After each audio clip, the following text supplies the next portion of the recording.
Hi, everyone. We're going to wait a few more minutes for the rest of our fellows to join.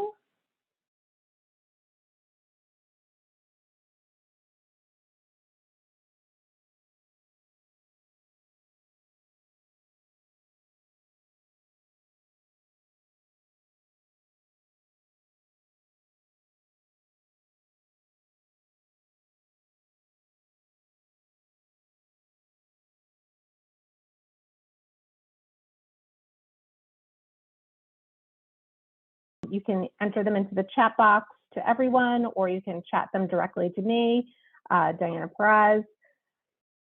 The other thing I want to let everybody know is that our next webinar is going to be November 6th, and that's going to be study tips with Don McCauley and the Barbary team. I highly, highly recommend. It is a Saturday morning, which I know is kind of painful and awful, but it is very much worth attending.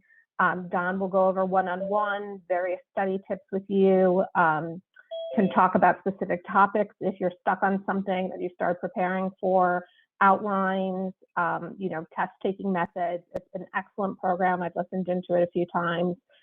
Even if you've listened to it before, I would definitely suggest tuning in.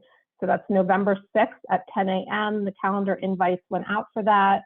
If you didn't get it, if you have any questions, feel free to email me or anyone on the P2P board, and we can help you out with that. So I think we can get started. First of all, I want to thank everyone for joining us. Most of you know me. I'm Diana Perez. I'm one of the co-chairs of the curriculum committee on the P2P board. I am a first-generation college student and first-generation law student, so this topic is near and dear to my heart. And I've brought several of my colleagues at O'Melveny to come talk to you today. I will let each of them introduce themselves. Like I said, if you have any questions, this is meant to be informal, so feel free to jump in, raise your hand, ask in the chat box, and we will take it from there. So Redwan, you are first on my screen. If you want to introduce yourself. Hey everybody, my name is Redwan. Good to be here with you all. I was actually born in Bangladesh, but I grew up in New York, in Uptown, and went to college upstate and stayed in the city for law school. So. And what kind of law do you practice, Redwan? Tell us a little bit about that. Oh, I'm in general litigation right now, so kind of just I still haven't picked a practice group here, but it's kind of just do all types of complex litigation matters. Currently, there's some big class actions that I'm part of. So. Thank you. Margaret, you're next. Hi, everybody. I'm Margaret O'Boyle.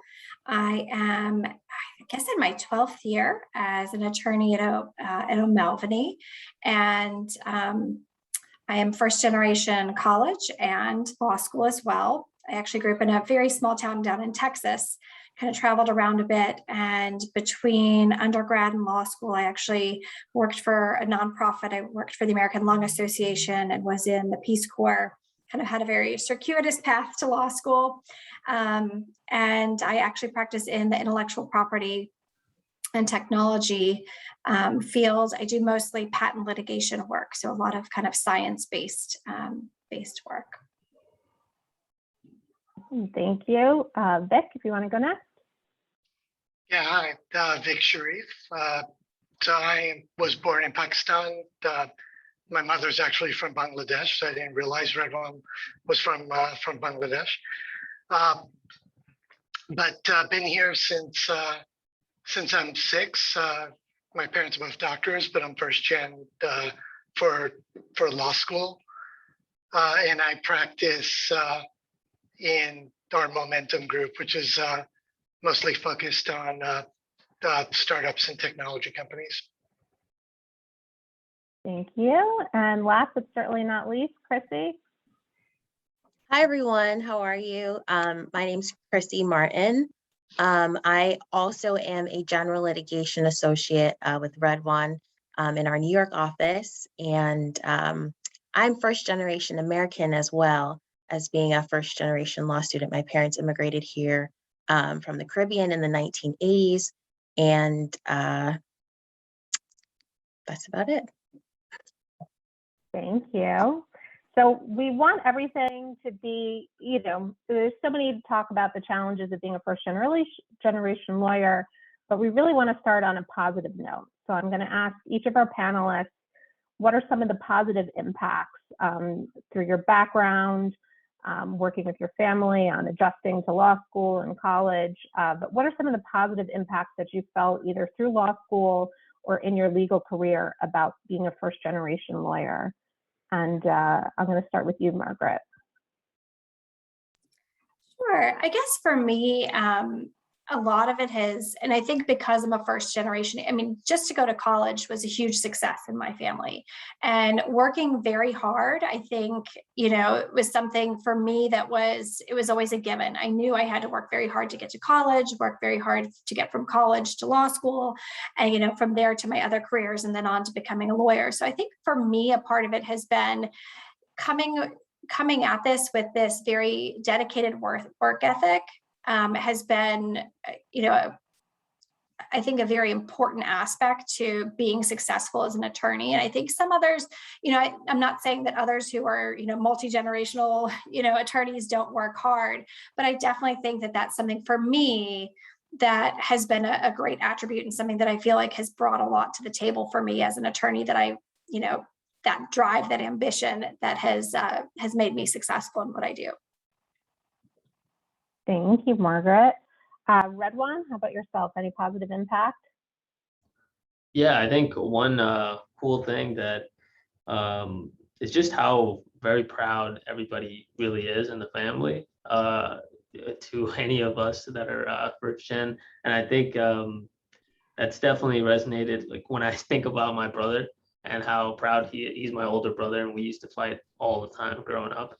So, when my mom tells me how proud he is that I was going through law school, how he was trying to make sure everybody's just leaves me alone and just like lets me focus on my exams and things like that. Like those things, I'd never really thought that I would get from it, right? Because we used to fight all the time. And then, but my parents as well, I think everybody in the family, they try to, as soon as they hear that, there is there's a lawyer in the family, there's a lot of legal questions that people instantly have. And so I think that's always kind of cool. And I think that's one of the brightest thing about letting them, just like feeling that I get, that I get from them whenever they talk about me. So that's always good. I can definitely echo that. Whenever I go into my mom's job and she introduces, or I introduce myself, it's always, oh, the lawyer. I'm like, I know my mom has told you my entire life story, but she is very proud of that. And you definitely hit on another point that we'll talk about later, dealing sometimes with being the only lawyer in the family and getting lots of questions and how to handle those. Chrissy? I was going to say that Redwan, pretty much, I have to echo everything that you said, because I completely resonate with that. Just being the first lawyer in my family, I have younger siblings and I also have younger cousins, and they've, I feel like they kind of look up to you in a way, when they see that representation really does matter. And so two of my younger cousins, they just started college. So one started nursing school and the other one just started medical school. And so just being able to feel like you're playing a role and seeing them kind of pursue their dreams as well has been really special. So I think that that's definitely something that has been really meaningful to me as a first generation lawyer. And then again, you always get the questions, the legal questions, like, hey, can you look at this contract for me? What does this mean? You're just constantly getting those types of questions, but it's been really special to make my family proud. So. Thanks, Chrissy. Vic, do you have anything to add on the positive impacts? Yeah, no, I mean, like I would really echo what everybody's said. It's just my goal for being the last one asked questions. But no, I mean, just at the end of the day, like growing up being, kind of first generation to the US, like, and the culture shock, not so much for me, but like for my family. And, kind of the dynamics that go through it. But by the time I got to law school, the level of support that I got at law school was just unquestioned. It was just, kind of everything was about, making sure I was going to be successful going through the law school process. And that's something that growing up, like you wouldn't necessarily have guessed that. Thanks, Vic. And since you were last on that question, I'm going to start with you on the next question. A common theme that everybody sort of spoke about is, sort of setting the bar for your family and the pride that comes with that, and younger generations looking up to you. How did you deal with not having somebody, in your family that kind of had set that bar originally? Where did you go for, your source of inspiration and guidance to get you through this process? Yeah, I mean, I'm not the best person to ask that question. Like my parents, like even though I'm the first one to go to law school, I mean, my parents are both doctors. I also like really, looked up a ton to my mother, who just had kind of a undriven work ethic. She's just kind of constantly focused on getting better, even after she was she had been practicing for many years. But coming from a family of doctors, being in a community in which everybody we knew were doctors, nobody really understood what I did, right? Like, I mean, like nobody understood, right? Like when I chose to be an English major in college, like what that even meant. Like, I mean, I was sitting around talking to one of my parents' friends, and they're just like, what are you going to do with English? It's like you can either be a doctor, banker, lawyer, but what else is there? And so, I mean, there are kind of like aspects of that you just deal with, kind of being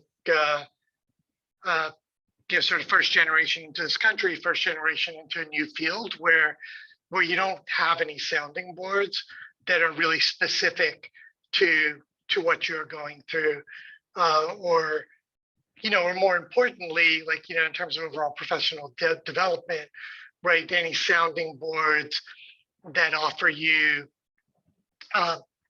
advice on how to navigate it, and where you might want to, think about focusing. Thanks, Vic.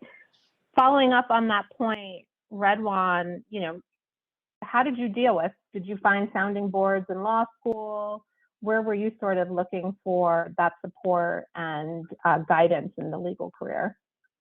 A lot of that support I looked through a mentorship program that I was part of when I was in high school. It was called Legal Outreach here in the city, and they kind of exposed us to the legal field. So that was like a good way to see some of the people that are practicing in different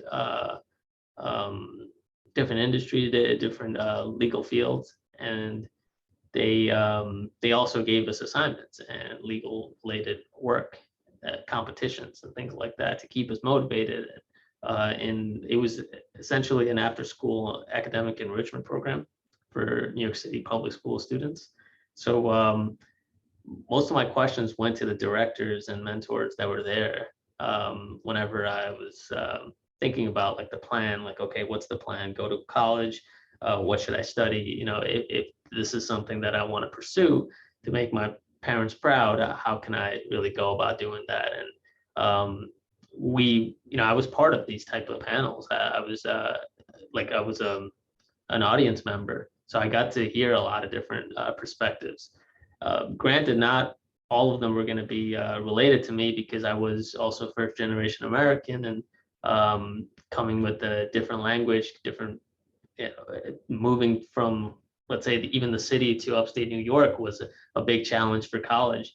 So there's always going to be new difficulties and obstacles but I think legal outreach and those folks were definitely a good I guess avenue to start asking questions, and it actually made me feel comfortable to, let's say, to actually lead and join student clubs. So in law school, the next outlet was the different clubs and affinity groups in law school. That's great. And I love that you're giving back now on the other side as a panelist. It's so important to sort of expose everyone to different areas of law and different paths that one can take to get to law school. Margaret, how about yourself? How did you find sounding boards or inspiration or people to talk to about your legal career? So for me, it was really two things, I would say. First was mentorship programs, and the second was friends. First with the mentorship programs, I got involved in law school in a couple of different groups, the Latino Law Student Association, the South Asian Law Student Association, and they had both of them offered mentoring programs where they paired students, law school students, up with practicing attorneys. And I took a lot of advantage of those programs. I had, scheduled coffee meetings and just phone calls with my mentor, and had, regular communications, and was just very honest about, look, I don't know what questions to even ask. Tell me what I should be asking. Tell me what you think I need to know. Because, I feel like, especially for me, even in undergrad, I had no understanding that grades mattered, or that I was so oblivious. To me, it was, I got to college, I am a huge success, nothing else matters. And I was working a full-time job trying to pay my way through undergrad. So it didn't register with me simple things like, I still need to study and not just eke by with a C. I need to try and make the A so I can then get into law school. And, it was those sorts of things that I never thought to ask or to even question. And so I tried to really use those mentors that I was paired with to say, like, tell me everything you know, and what do you think I need to know? Or here's what's coming up in law school. What advice can you give me? And same thing with friends. I was just very open with people to say, listen, I don't know what the heck I'm doing. A lot of my friends had parents who were lawyers, or knew people who were lawyers, or had a lot more insight than I did. And just honestly having discussions with friends to say, listen, what are you doing with respect to this? Or how do you prepare for that? Or what do you know about this kind of internship? Or, do you know anybody in X and X field that I could talk to? And just really using those two different avenues and being just very honest. At the beginning, I feel like I was very nervous to be open and to admit that I knew nothing, and that I was so clueless about what this path even was. But just being really honest, everybody was wonderfully helpful throughout the whole process. And even if it's through a board like this, I think afterwards we're going to be distributing, contact information. Feel free to reach out to us. I think that's something that, if you access to a mentorship program already, it's fine to reach out to individuals like us to say, hey, do you have just an hour to talk about X, Y, or Z, or, half hour to talk? And, I think that there definitely are people out there to help you. But those two were definitely my main avenues of kind of helping me figure things out. Thanks, Margaret. And I love that. I feel like sometimes, we focus so much on mentorship at sort of somebody senior to you, that we often forget about our peers, and that they're also excellent resources and people to reach out to, especially through clubs and various associations in the law school. Chrissy, do you have anything to add on sort of finding that guidance in law school? Yeah, sure. So similar to Red One, I was a part of a program called Sponsors for Educational Opportunity, SEO. And so that program was like a godsend for me, because I literally had no idea what I was doing, what I was getting myself into, what I could even do with a law degree, what opportunities were available to me. And so the whole premise of the program is to really prepare you for law school. So they help you figure out like how to outline, first of all, what an outline is, how to outline, basically how to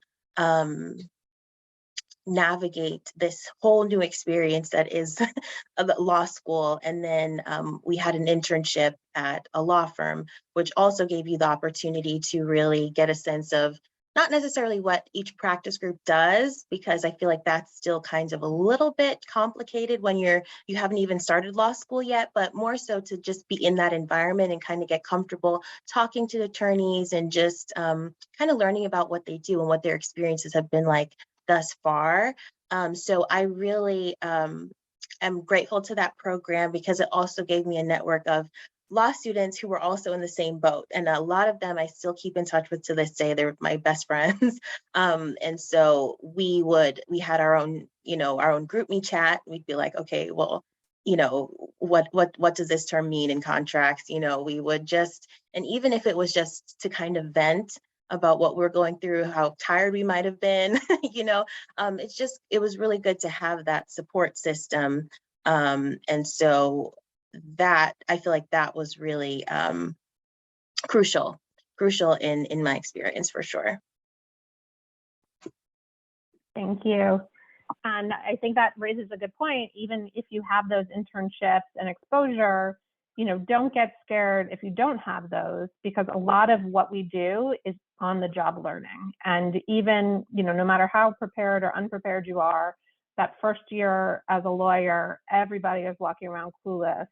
And, nobody expects anybody to come in fully ready, on day one to knock out whatever they have to do. So that's something that I always want to encourage students, is not to get, scared about having internships or the right internships.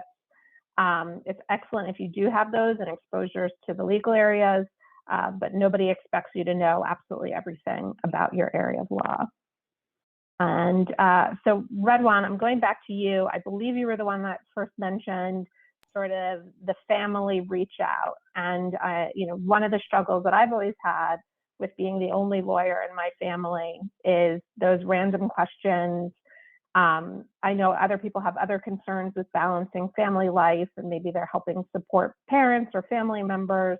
So just generally, how do you deal with the balance of possibly, potentially being the only lawyer in your family and just dealing with your family in general? Okay, so I guess one of the things I learned from my professional responsibility class was that you need to disclose out front that you can't give legal advice, or this is not legal advice, or something like that. Just a little disclaimer. So when friends do question me, and it always turns out to be the one thing that I don't have practice for. So like always transactional questions, real estate questions, and things like that. I guess I have a little bit of experience in immigration law based on some of the pro bono matters, but questions that would typically lead me to, it's like a case of first impression, like open the internet, open Google, and start looking at things. So I think when you guys take a professional responsibility class in law school, you'll hear about the fact that there is an exception for friends and family. And so just being there, I think sometimes they just need to, they just want comfort to know that somebody who is familiar with the words that I'm saying, the issues that I'm bringing, that they can give me some sort of advice or some sort of direction. So even telling them that, oh, you should definitely Google, contract attorneys, or patent attorneys or something like that. It's like that's one of the, or look at ads for this or that, real estate attorneys and things like that. Just giving them a little bit of direction gives them a little hope that they're not just like winging it. And I think but on the other side is like, all the there's like the funny moments where it's usually that, your mom tells me that you're a lawyer. It's like, that's great. I got a lot of these issues. And I'm just thinking like, why do you have so many issues? It's like, and so it's just the way that I approach it is usually, sometimes I use that little disclaimer that I got from my law professor. Sometimes I try to just think about like what I would do. It's like when I would have legal questions that I don't really know the answer to, and it's usually about seeking help, finding somebody familiar, and that's exactly what they're doing too. So they're trying to get a little bit of exposure to something that they really don't have. All excellent tips. I usually when I first started out practicing, would just Google like the various helplines for different types of law. And like if somebody in my family would ask for that, you know, housing or family law or something like that, I would listen to them, because I think something that Red One was saying is that people just often want somebody to listen to them. And then I would quickly sort of guide them to one of those types of helplines. It's a tough, you know, because you obviously want to be there for your family who has supported you, but you also have to think about yourself and you know, helping out as much as you can without giving too much. Chrissy, have you had any, you know, issues or strategies with dealing with balancing family and being, you know, a first generation lawyer? Yes, definitely. So I have an aunt who has her own business, and she used to work in Georgia. And I remember so vividly, she called me frantically because she had some sort of an issue with someone that she had signed a contract with, and she was asking me for advice, like all of these like legal questions. And I said, you know what? I explained to her, you know, I'm not authorized to practice law in Georgia, but I know someone who is. And it was one of my close friends who had moved down to Atlanta. And so I was really thankful that I was able to, as you said, I feel like people really want to be heard, especially when they're frantic and especially when emotions are running high. But to be able to kind of refer her to a friend who I was able to kind of say, you know, you're in good hands. She's an excellent lawyer. You know, she'll be able to direct you and give you some good advice. Was kind of like a weight off of my shoulders. But it's definitely been it's definitely happened before, and I've always kind of had to think, you know, how can I best address their needs, but also make sure, you know, I'm well within the rules of professional responsibility. So it's always like a balancing act, you know. Most definitely. Margaret, do you have anything to add? Yeah, you know, I'm actually going to take a slightly different approach. I feel like nobody in my family asks me legal advice. So I've lucked out there. I think a part of it's because I practice patent law and they all know that I know nothing about any other area. I'm a science geek. I practice patent law. I don't know about contracts very much unless it deals with patents. But for me, the difficult thing with, I guess, the family balance has been a lack of understanding of my parents about the expectations of my job, particularly my father. So both my parents were blue collar workers. My dad loaded airplanes, you know, down in the pits of an airplane, work, you know, manual labor. My mom worked, you know, cleaning houses and, you know, different jobs. And when they left work, and then it was family time, and there was work time and there was family time. And for me, it was a real struggle at the beginning, trying to balance that expectation of, I mean, I remember coming home for holidays and having to work over holidays because sometimes there are court deadlines that happen, you know, the week after Thanksgiving or the week after Christmas. And no matter how much planning you do, there's just no way to escape the last minute client getting back to you with an edit or whatever it might be. And I remember having just big struggles and guilt of my father saying, you know, it's Thanksgiving, you know, you're on vacation, you're here with me, you should be spending time with me. What are you doing on your phone all the time?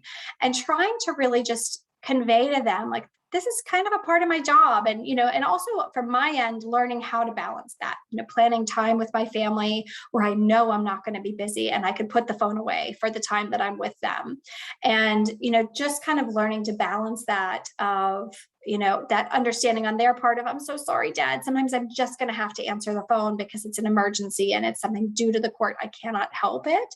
But also trying to make sure that I'm very cautious about when I have family time, scheduling it in a way that I know I can do my best to fully dedicate myself to my family. So that for me has kind of been the family struggle that I've balanced. And I think I'm still not 100% there, but you know, we're getting there. Right? I think my parents, you know, family have a better understanding, and I certainly have made a much bigger effort to try and balance things and schedule accordingly. No, thank you so much, Margaret. That's a really important anecdote and sort of, you know, discussion on parents just not knowing the expectations or family members not knowing the expectations of your job, and that we are client-based. So, you know, service-based practice. And if our client needs us, our client needs us, but making sure to also schedule that family time and be able to be available for your family members as well is definitely a balance that I think a lot of people, myself as well, continue to work on. Vic, I don't know if you have anything also to add on sort of the balance or any struggles with dealing with family and being a lawyer. I mean, from a family perspective, family definitely always thinks all the answers to everything when it comes to anything legal. I mean, like I do work in M&A and transactional work, so unfortunately I can't use the excuse of no, I can't look at that contract, I don't know anything about those. But I mean, what I find myself doing a lot of is really making referrals where necessary. Like you can obviously give people like some level of initial advice on questions that come up, but like the questions that come up, and I think something like everybody has to appreciate is that when somebody does come to you with a question, right, like it's meaningful to them, right? Like it's usually something that's impactful to their life. Like just kind of a little bit of a random example, somebody just recently asked me for a family law attorney because for a custody issue related to their kid, right? Like that's super impactful, right? And obviously, right, like I'm not a family law attorney, there's nothing I can really do to help them as it relates to that. But like I can ask around and try to be helpful and refer them in the right direction. And then also, kind of make that point that, this is really specialized, right? Like you need to make sure that you get somebody that's specialized in it, right? It's not just, kind of an attorney, like me, that is helpful for you. You need to make sure you've got the best out there for this particular need. Thanks, Vic. And I think all of this sort of had the common theme of communication and talking to people, listening to them, listening to their concerns, trying to get them in the best, direction that we possibly can. And, as Margaret said, just setting expectations with folks, whether it's about something substantive they have a question about, or, whether you'll be able to come to Thanksgiving or Christmas or, another holiday this year. So the next issue that I think would be important to talk about is something that we hear constantly in the media, and it's a kind of a hot topic, is the imposter syndrome. Feeling inadequate, feeling that, we talked about this earlier, that maybe you don't have the right internships, that you don't know the right people to help you out, that you don't substantively feel like what's going on, or do I deserve to be here? All those little nagging voices that constantly plague us. And I, for one, will say that they definitely continue to plague myself, but over the years, I've definitely learned to tune that out. So just generally, any sort of tips and strategies, I think we'll start with Redwan, that you've helped, kind of quiet those voices of doubt. You mentioned before that you had the legal outreach program. Was there anything else that sort of helped guide you, to feeling secure in your place as a lawyer? I mean, I think that's a really good question. I think that's, like you said, those voices are gonna keep coming, and because we keep on facing new challenges and new things in our respective fields. And I think one of the best ways that I can handle that is just instantly, try to jot down a few questions that I have. Because once you start thinking about the questions, and this is again something that one of my professors taught me, was that if you start writing things down, then you start realizing that you might sometimes already have the answers to some of those things, and it gives you a feeling of confidence, but it also gives you the right direction to the answers that you don't have, so what to ask for. And there's no making it on your own. There's always help. And I think there was some periods of time in college, I would say, that I really thought that I could do it all by myself. And and it didn't work out that well. So, asking questions, going to office hours, those things were valuable then. Over here, talking to my colleagues, reaching out to friends, asking them for advice, looking for a precedent deal, looking for a precedent document, somebody that has experience in that instantly makes you feel so much more confident. And sometimes the people that you ask questions to, they dealt with that exact same question maybe a year before you. And I'm one of the junior associates here, so it just it's definitely refreshing to just know that, oh, okay, I'm not the only one who's freaking out about this kind of stuff. So it's and that's usually how I've been doing it, but I'm also looking for advice myself, so I'm happy I'm looking forward to hearing what you guys have to say.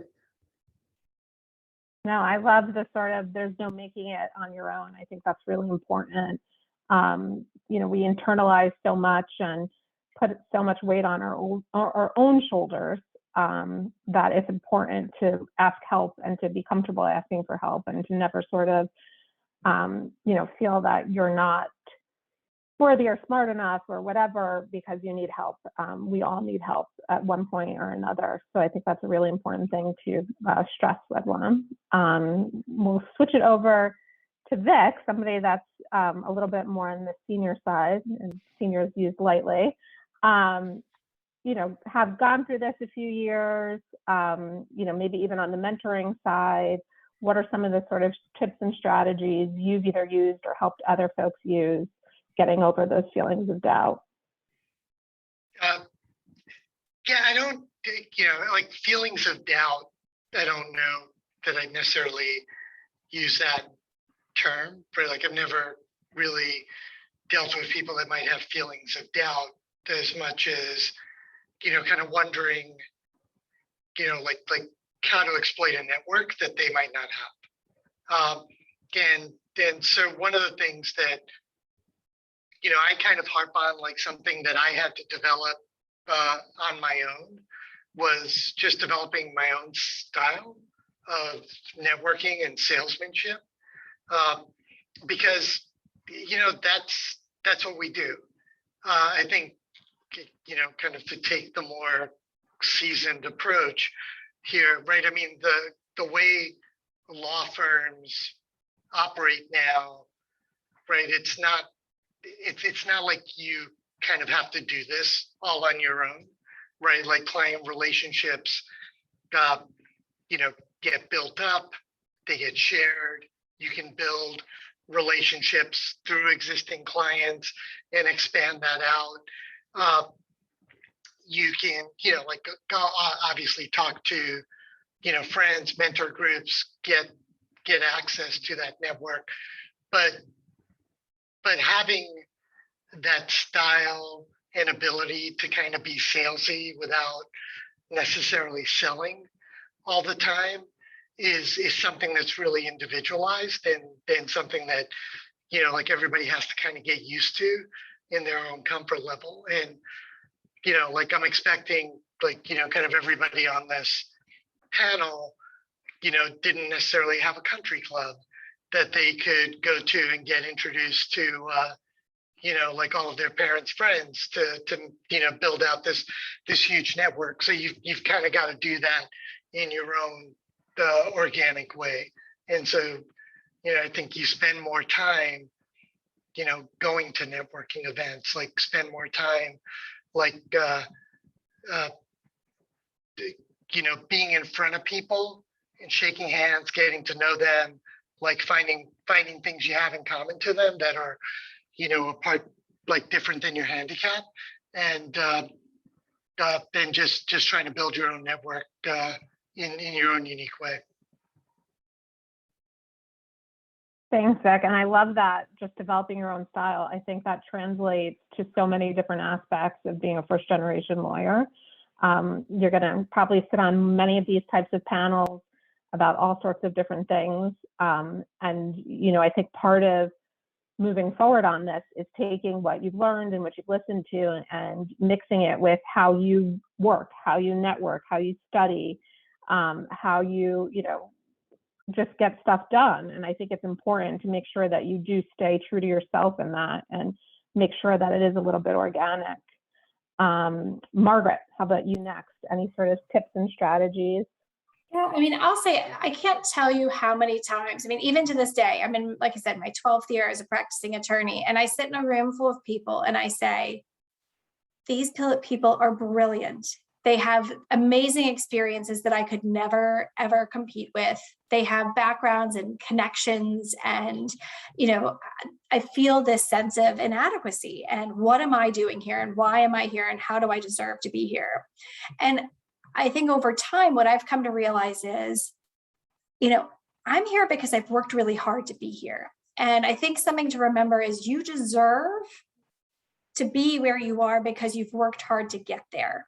And, you don't, and to go kind of echo back to even what Vic was saying and what Redwan was saying, be yourself. I feel like it's very tempting to try to be something that you're not, to try and fit in, or to try and say something like, oh yes, well, I have this experience, and try and jump into the conversation and sound as like intelligent or as experienced as others. Be yourself and embrace that and realize you are where you are. You're in law school because you worked hard and you deserve it.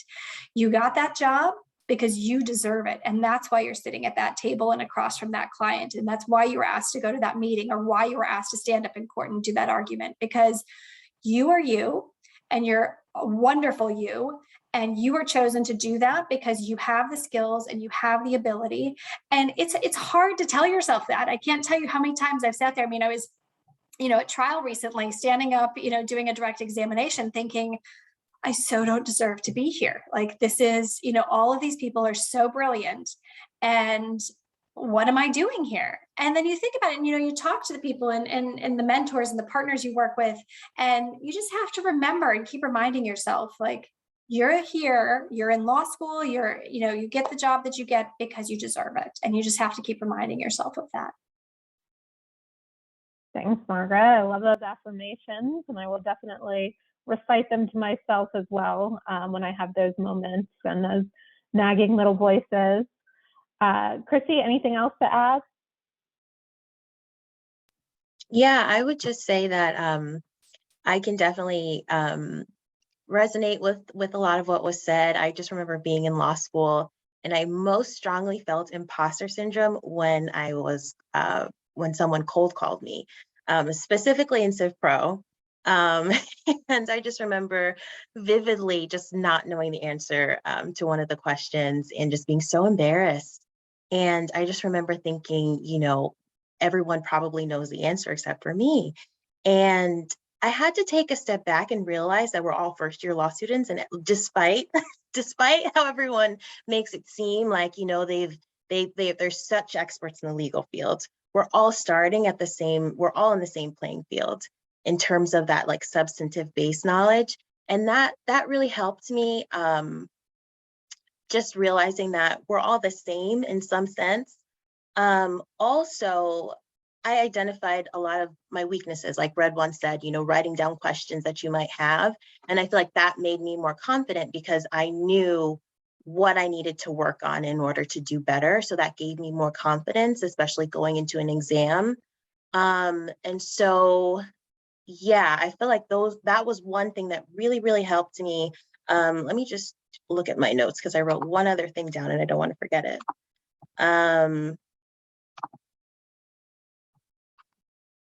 Oh, and stepping outside of my comfort zone. So I hated when the professor would call on me.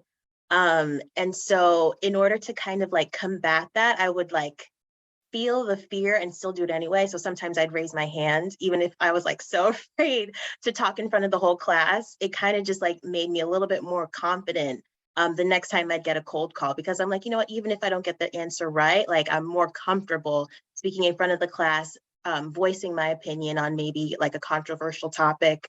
But that really helped me overcome that in law school for sure. Thanks, Chrissy. I love that sort of, throw caution to the wind and get up there and volunteer. It's never as scary as it is in your own head. So it's always great to just sort of see that in practice. So one thing, sort of an overall takeaway and kind of final note, we've all had varying levels of experience now. We've been through law school, we're practicing lawyers. What is one thing that you wish you had known, either before starting law school or becoming a lawyer? And I think, Chrissy, you were the one that had suggested this question, so I'm going to turn it first over to you. Yeah, well, my question is very, very specific because I really wish someone had told me this. And this, you guys might not be dealing with this for, a few more years, but I remember in law school, someone specifically saying, when you're getting ready to study for the bar, like, don't worry, you can learn everything, either through Barbary or through one of the test preps, the test prep courses. And so, I really just took that time. I took my 2L year and my 3L year to just really take classes that I found interesting. So I took sports law, I took entertainment law. I didn't really focus so much on classes that were going to be on the bar exam. And it was a very stressful experience learning all of that within, a couple of weeks, within a matter of weeks. And so I kind of wished I had, taken, you have electives and you can take some of the classes that will be on the bar. So I would recommend, you don't have to take all of them, but take one or two. It'll serve you well. You won't be as stressed out as I was, and it'll just be a better experience overall. So that's definitely something I wish someone had told me and I'd listened to. No, I think that's really great advice at, sort of balancing some fun classes, especially later in your law school career, with stuff that will most definitely be on the bar exam and can help you out.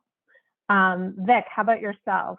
What was sort of, something you would wish you had known either before law school or becoming a lawyer? Well, since Christy went there, I'm going to give like my bar advice too.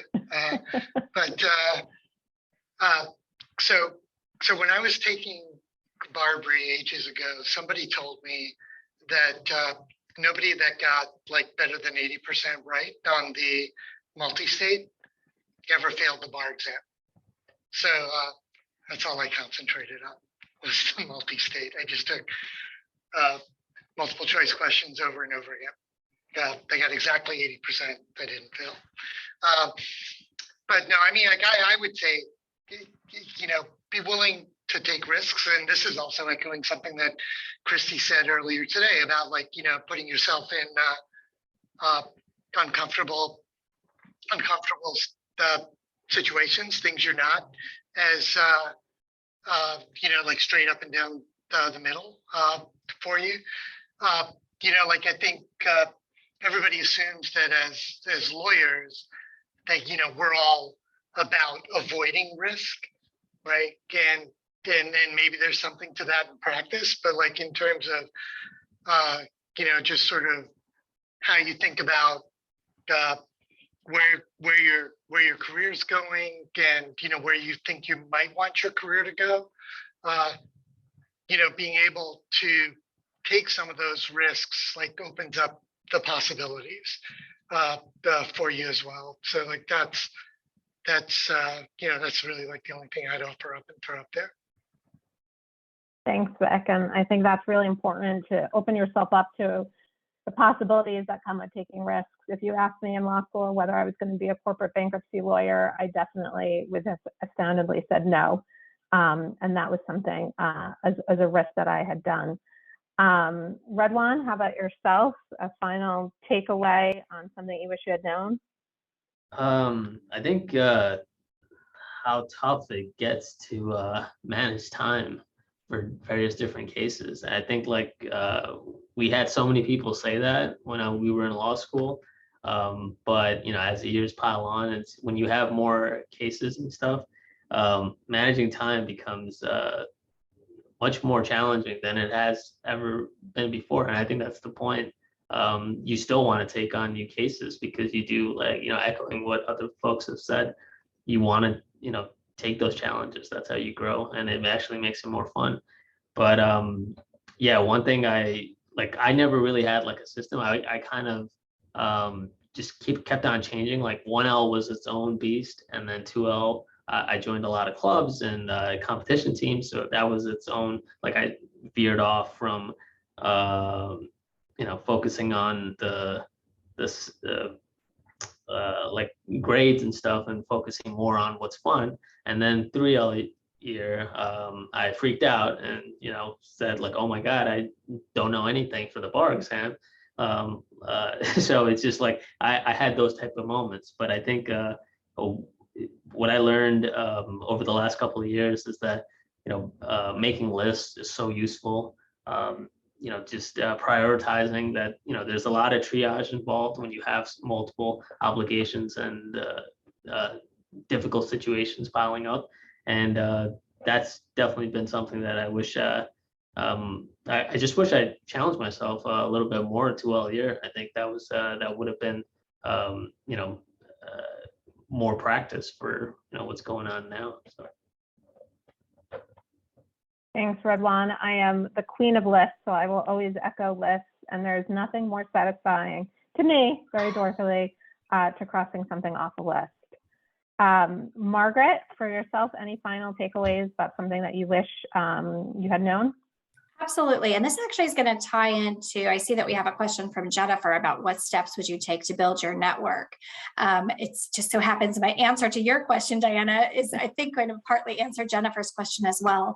For me, I think the one thing I had really appreciated, or I wish I had appreciated better early on, is to build and maintain relationships from not just within, I think I viewed networking always as this mysterious, like, how do you build a network? And it's this professional network. And it was this big enigma to me. And I've come to find out that your network is just your friends. It's the people that you went to school with. It's the people that, for me, I mean, it's fellow moms. I'm a mom of 3 little kids. It's the moms who live down the street.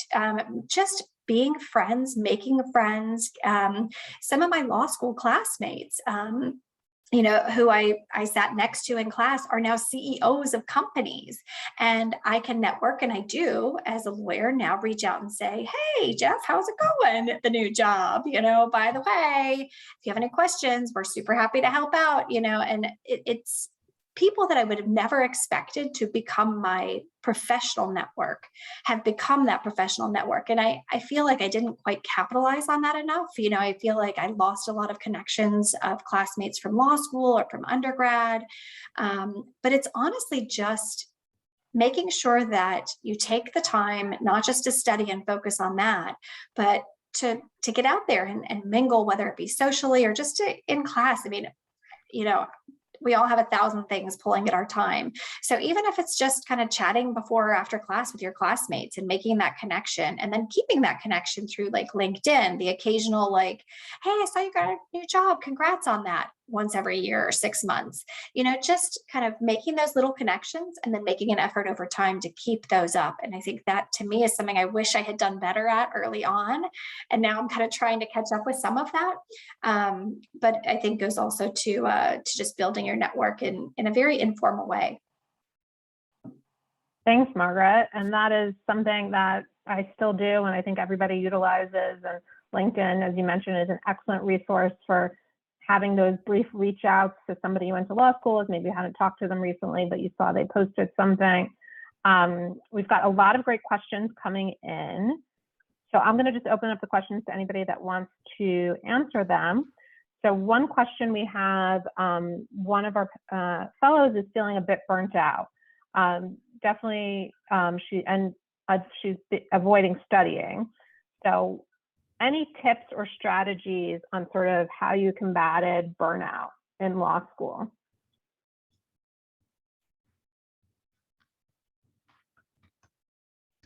Okay, so again, like a long time ago, but one of the things that I told myself all the time about law school is that in a lot of ways, right, law school itself, right, is kind of easier from an overall time perspective, than it will be after law school, right? So you spend some time in class, and then it's about being a little bit diligent about what you're doing in terms of follow-up.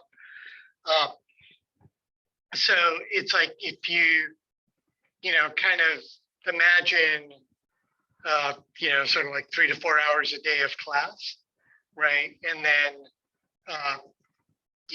like, what is it, like 3 to 4 hours of, kind of follow up in the day, right? Like that's kind of an 8-hour day, still leaves time to kind of continue doing other things during that day. There's like a ton you can accomplish in that.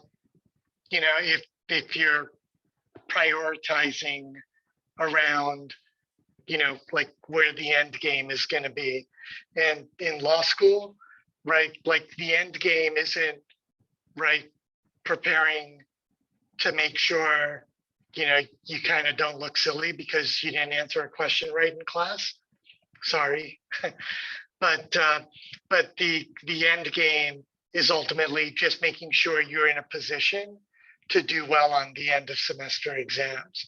So it's like if you focus your attention on, like, the time I'm using is all kind of geared towards that end of semester exam, and I'm going to use those 2 to 3 hours of prep time all towards that, right? Like everything is moving in that direction, and then you just like commit to that, and then the rest of the time you relax, right? Like the rest of the time you're just like, I'm not going to stress about, like if I get called on in class, I'm probably better prepared than I think. And to Christy's point, nobody knows it, right?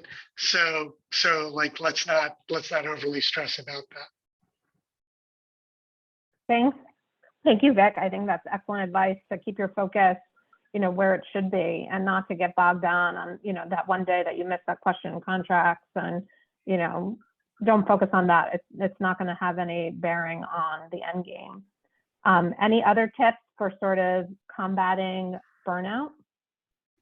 Yeah, I think one thing, you should embrace making mistakes. I think, like, so if you're feeling like you're not, understanding things, I mean, that's great. I mean, you got time. I think that's, you want to miss all the free throws now. You want to get all the multiple choice questions on the bar brief wrong as much as possible, because that's really how you learn it. And the good thing about law school is that there is one exam, and although that sucks, and it's 100% of your grade, it does, help you, gives you a pretty big, process to, it's a marathon, it's not a sprint. So I think, as long as you could keep that in mind and, take your time with things, ask questions, I think then that probably would really help you out. And yeah, making mistakes, do not, embrace that, because I still embrace that now.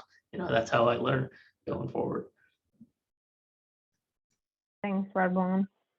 Another question that we had is for any folks who speak another language, any advice on how to improve your language skills for legal work? I can answer that too, and I'm curious if any other panelists have anything. For me, it was just reading articles and subscribing. I get like a kind of, I'm a bankruptcy lawyer, so I get a bankruptcy digest kind of every day, and it talks about recent cases or developments in bankruptcy law. And I would read through it, and if there were things I didn't understand Google was my best friend. And I would just Google it. I would take notes on things, especially with legal terms that, seem like they were developed in the 1600s, and, phrases and things that weren't common use. I would Google everything, and I just read as much as I could, and anything I did not understand, I would ask somebody. Even, if Google didn't provide the answer, then I would ask somebody on top of that, and just kind of take notes. I'm, the type of learner that has to kind of write things by hand. So I would take notes on things, and over time, it just started sticking with me, and, getting that legalese down became much more natural. I don't know if anyone else has any other strategies for improving sort of language skills with the wonderful legalese that we deal with.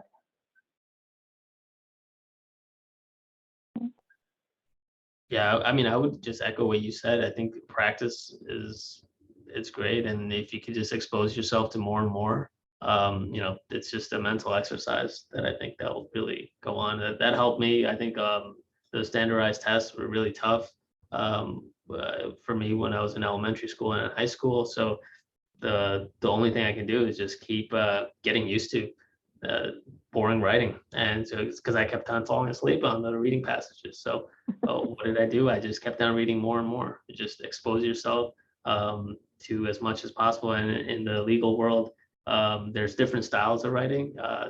Certain contracts, certain precedents are just changing. I think like for us, we're also dealing with a lot of personalities, like people, different styles of writing for some of our partners and counsel leading the teams. So just observing what they do and how they write, that actually is, improving my writing. So that's what I would recommend going.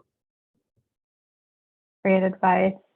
So we're out of time, unfortunately, but I want to let everyone know that I will be sending around a takeaway email with some of the key takeaways from our panelists this evening. And we will also make everyone's email addresses available. So please feel free to reach out to any of our panelists if you have any questions about something they talked about their specific area of law or anything like that. As a reminder, November 6th, 10 a.m. to 1 p.m., we will have the study tips seminar. And for anyone that's feeling nervous about going into their first round of exams, this is a really great program. And I highly encourage people to attend. It'll also be recorded if you can't make it, and it'll be made available to all the fellows. And I just want to say thank you to all of our fabulous panelists and our fellows for attending, and everyone have a fabulous night.